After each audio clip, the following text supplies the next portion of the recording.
I created a brand valued at $4 million.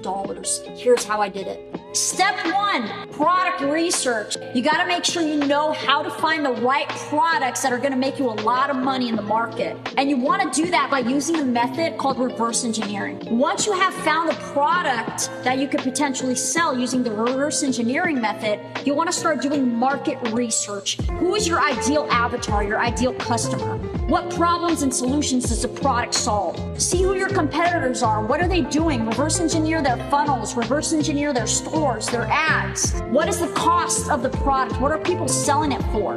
Number two, then you want to create a website. Optimize that website for conversions. What do I mean by that? Have crisp, clear images. Have good product descriptions. You want to make sure you have an excellent customer journey flowing throughout your website. Easy checkout process and everything runs smooth. Number three is running ads. You want to make sure you start out with one platform. I teach Facebook, Pinterest, and Google. Okay, start out with one and then expand out so you can learn everything. And you also want to do email and SMS marketing to increase your revenue 100x. And number four, once you're making 15 to 20 sales per day with that product, then you want to start branding that product. And that's how you build a multi-million-dollar brand. So stop wasting time and go make that money online, baby. Let's go.